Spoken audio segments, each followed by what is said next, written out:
So in order to have the right support, you have to make sure that you feed your own cup. And second is, you need to create support systems in your life. Systems of how you get the thing you want. From your morning routine to what you are going to do. And right now, a lot of you guys have to deal with certain specific systems because they're forced upon you for study.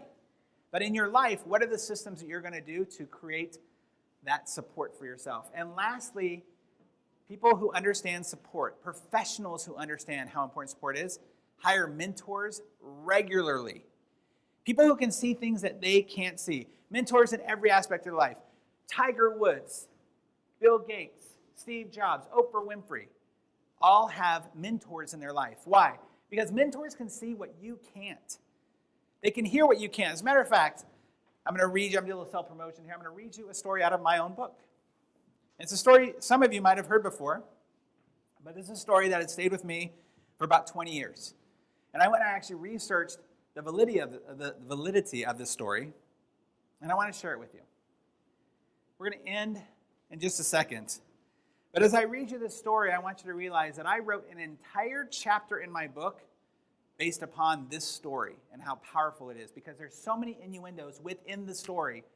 We're only going to focus on one. Henry Ford. Anybody know who Henry Ford is? Okay, very good. Henry Ford had a problem that his electrical engineers couldn't solve. A gigantic generator stopped working correctly, costing his automobile company thousands of dollars every day. So he called a mathematical genius, Charles Steinmetz, from the Edison Company for some assistance. In the 1920s, Steinmetz's discoveries changed the way engineers thought about circuits and machines and made him the most recognized name in electricity for decades.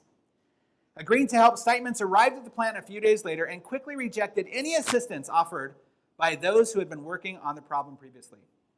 His only request was a notebook, a pencil, and a cot to sleep on. Over the next 2 days and nights, Steinmetz listened intently to the generator while scribbling various calculations on the notepad. On the second night, he stopped writing, asked for a ladder, and positioned himself under the generator, climbed up the side of the generator, and paused.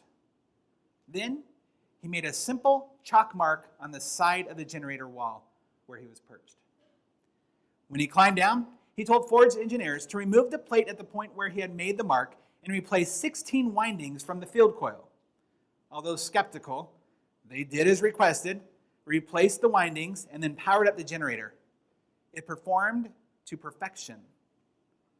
The generator was up and running again, and the company was quickly back to its normal production schedule. A grateful Mr. Ford was thrilled. That is, until a week later, when he received the invoice from Mr. Steinmetz in the amount of $10,000. Although Ford acknowledged Steinmetz's success, he was grateful to have his company up and running again, he balked at the figure that he saw in front of him. Frustrated, he demanded an itemized bill. Steinmetz's response? The next day, Ford received an itemized invoice for his services, which read, making chalk mark on generator, $1. Knowing where to make chalk mark on generator, $9,999. Ford paid the bill. Mentors move your needle. If you want to move the needle in your life in any area, get a mentor. Find someone who can see what you cannot. And the most important mentors and best mentors are those who are always students themselves. If you ever come across somebody, and this goes to all of your doctors that you might be interviewing with later on, people that you might want to buy their practice from, that say, I already know that. The most dangerous words people can say, I know that, because it stops them from thinking.